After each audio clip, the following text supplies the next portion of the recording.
नमस्ते दोस्तों, क्या आप इमेजिन कर सकते हो यह धरती जिस पर हम सभी इंसानों ने जन्म लिया है। ये धरती जो है अनगिनत प्रकार के जीवों का। ये धरती आज से 400 करोड़ साल पहले एक उबलता हुआ लावे का गोला था। एक ऐसा गोला जिस पर जिंदगी का कोई नामो निशान तक नहीं था। जाहिर सी बात है, आखिर में यहाँ पर सवाल उठता है कि आखिर यह लावे का गोला हमारी आज की पृथ्वी में कैसे बदल गया। यह सारा पानी कहाँ से आया, हमारा चांद यानी मून का फॉर्मेशन कैसे हुआ, इन सब का कनेक्शन है दोस्तों हमारे सूर्य और सोलर सिस्टम के जन्म से। आइए समझते हैं इन सभी चीजों को गहराई से आज के इस वीडियो में।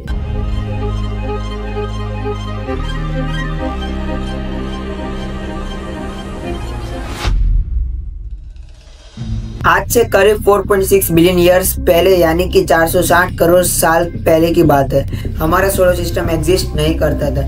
इसकी जगह तो था सिर्फ अंधकार, गहरी शांत और खाली स्पेस में घूम रहा था धूल और गैस से भरा हुआ एक बादल। इस बादल को हमने सोलर नेबुला का नाम दिया है। हिंदी में इसे निहारिका कहा जाता है। इसमें कई प्रकार के गैस मौजूद थे, लेकिन मोस्टली हाइड्रोजन और हीलियम सबसे ज्यादा मात्रा में मौजूद था। यह बादल शांति से करोड़ों अरबों सालों से अंतरिक्ष के अंधेरे में घूम रहा था कि अचानक से एक बहुत बड़ा धमाका होता है।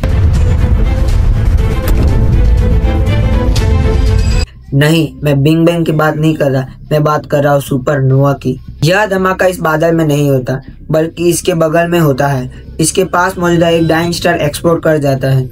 इस एक्सप्लोजन को हम सुपरनोवा बुलाते हैं और आमतौर पर यह स्टार्स के साथ रहता है जो अपनी लाइफ के एंड पर पहुंच जाती। इस धमाके के शॉक वेव्स हमारे सोलर नेबुला पर पड़ती है, जिसके चलते ग्रेविटेशनल इंस्टेबिलिटी आ जाती है। धीरे धीरे यह पूरा नेबुला अंदर की ओर सिकुड़ने लगता है और जो धूल और डस्ट था वो गोल गोल घूमने लग जाता है, एक रोटेटिंग डिस्क के रूप में। इस प्रोटोनेटरी डिस्क के बीचों बीच प्रेशर और टेम्परेचर दोनों बढ़ता रहता है, जिसके चलते एक प्रोटोस्टार का जन्म होता है। अब धीरे धीरे ये नेबुला का पूरा मटेरियल बीच की ओर खिंचता गया, बढ़ती गर्मी और दबाव के कारण, और एक पॉइंट ऑफ टाइम पर जाकर इतना कॉन्सेंट्रेट हो गया कि बीच में इसके चलते न्यूक्लियर फ्यूजन का रिएक्शन होने लगा। हाइड्रोजन गैस का फ्यूजन रिएक्शन जो ऑलमोस्ट 50 मिलियन डिग्री सेल्सियस के टेम्परेचर पर होता है। इस रिएक्शन में हाइड्रोजन हीलियम में बदल जाता है। इसी फ्यूजन रिएक्शन की वजह से हमारे सूरज का जन्म होता है, और यही वो रिएक्शन है जो आज तक सूरज में हो रहा है, जिसकी वजह से हमें धूप, गर्मी और रोशनी मिल पाती है धरती पर। और एक्चुअल रिएक्शन डिटेल में थोड़ा कॉम्प्लेक्स है, लेकिन मोटे मोटे तौर पर यही हो रहा है। हाइड्रोजन हीलियम में बदल रही है। जो घूमती हुई प्रोटोनेटरी डिस्क थी उसके अंदर धूल के बहुत ही छोटे छोटे टुकड़े आपस में टकराने लगे और चिपकने लगे एक दूसरे से। ये स्टैटिक या केमिकल बॉन्डिंग फोर्स की वजह से होने लगा। जब ये धूल के छोटे छोटे कण आपस में इकट्ठा होने लगे तो हम इन्हें प्लैनेट एसिमल्स कहने लगे। इसके बाद जब ग्रेविटी के कारण इनका मास और साइज लगभग हमारे चांद जितना हो गया तो हम इन्हें प्रोटोप्लैनेट्स कहकर पुकारने लगे। ये जो पूरे इकट्ठे होने का प्रोसेस है, इसे हम एक्रेशन कहते हैं। अब हमारी धरती की बात करें तो ये प्रोटोप्लैनेट्स और प्लांट एनिमल्स थे, इनके बीच अक्सर टकराव होता रहता था।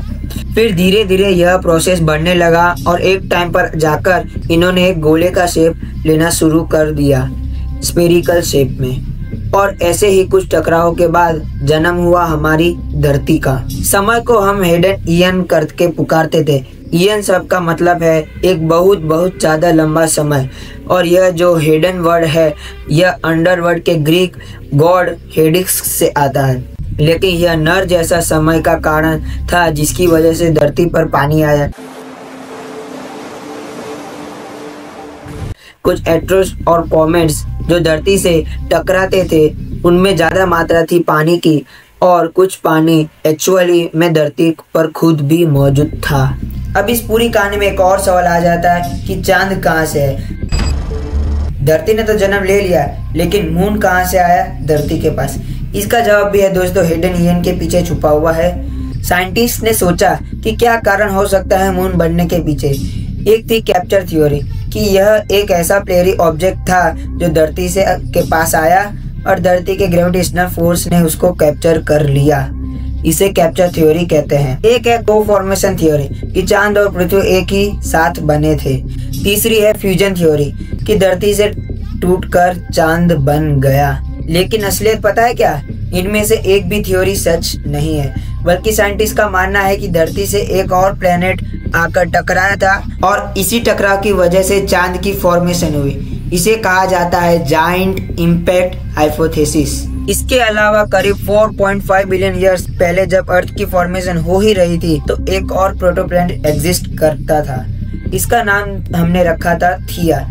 इसका साइज करीब मार्स प्लेनेट जितना ही था। सोलर सिस्टम फॉर्म होने के 100 मिलियन साल बाद आकर यह प्लेनेट अर्थ से टकरा जाता है। इस वक्त धरती सिर्फ लावे का गेम थी और यह प्लेनेट भी वही था। तो इससे होता क्या है, दोनों प्लैनेट्स का कोर आपस में मिल जाता है। इसी वक्त एक टुकड़ा टूटकर बाहर निकल जाता है जो चांद बन जाता है और यहीं पर मून की फॉर्मेशन होती है, यानी कि चांद जो है वो इस टकराव के मलबे से निकला है। तो दोस्तों, एक चीज का एहसास आप सबको यह सुनकर हो जाना चाहिए कि जो भी हुआ है, कुछ भी, वो सब बहुत ही अद्भुत हुआ है।